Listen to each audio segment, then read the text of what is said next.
No me juzgues. Estoy chambeando en mi chamba. I'm working. Okay. Okay. So imagine that interaction typified my relationship with my son as he grows up. Work is my primary focus, and his needs and his desires, his interests are secondary to me. And then let's fast forward, and I'm 80, and he's in starting his career and his life, and that what do you imagine that our relationship would be like? What kind of loyalty do you think that he might have towards me? What might he think that I'm entitled to from him? What kind of care? What kind of would I have earned or have? Um, Imagine, maybe my health is failing, and I need caretaking. Anyways, you get the point. So today we're going to talk about contextual therapy, which is really focused on the issue of fairness and the issue of legacies and more than that, less than that. It's tied about ledgers. So if you think about a like an account, deposits and withdrawals, that sort of captures a big point of the of this particular model. It's probably one of the least talked about models that I hear. Like, I'm not sure if I know a family therapy program where this is the number one focus of their program. Different programs have different focuses, but I love a lot of the ideas. And the more I got in, started reading it, the more I was getting into it.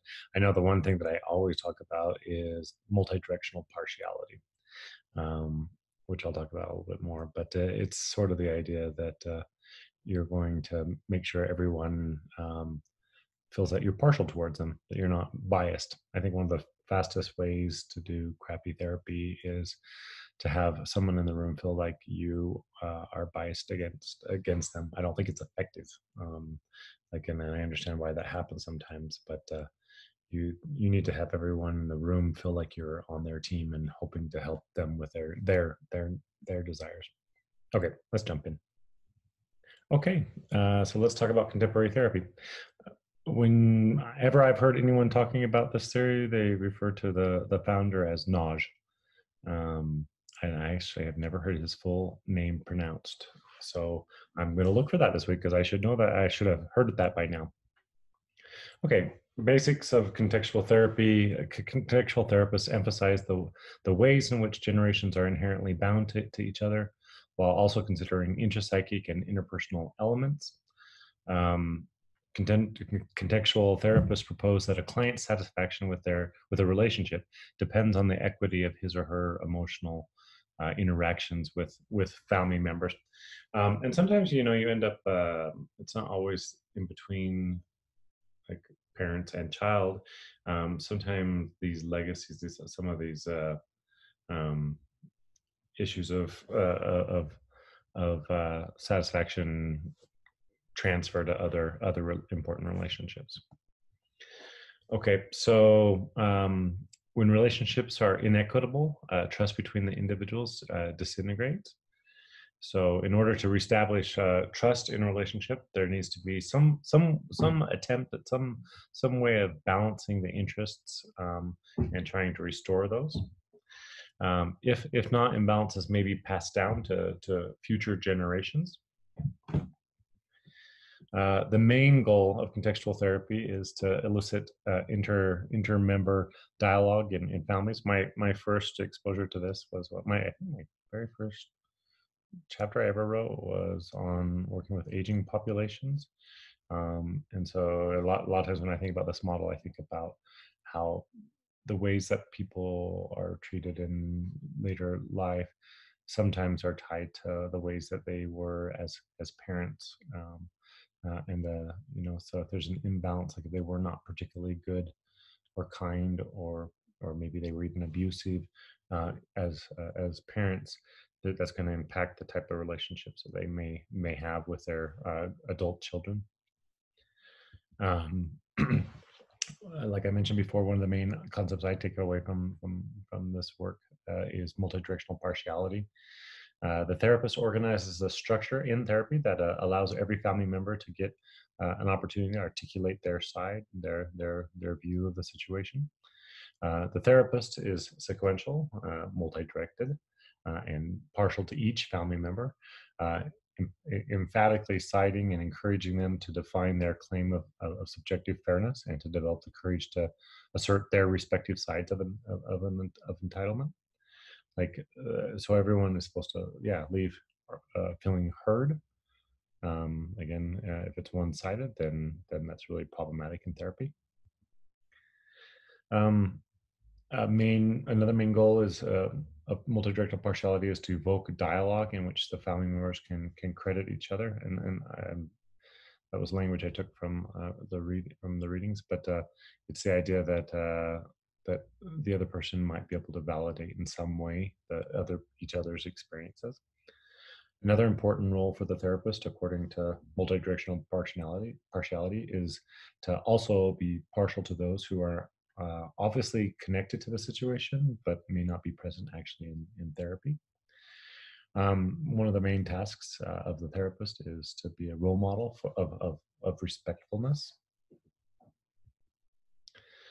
Some other key terms, like when I was just looking at key terms for licensure and such for tests, indebtedness. This is a term that describes what one owes and to whom. Legacy is the expectations that are handed down from previous generations. Entitlement is a term to describe what one believes they have coming to them. And rejunction is the rebalancing of one's obligations. Loyalty is just a major theme, and there's different aspects of loyalty that Naj talked about. So, invisible loyalty. One of his, I think that's the title of his most famous book. A state in which a child unconsciously tries to pay a debt to his parents, even though it's to his own detriment. He talks about the concept that children, infants, babies, children. They're not in a position to be able uh, to have a relationship of equality. They have a right as a child to be taken care of by their parents.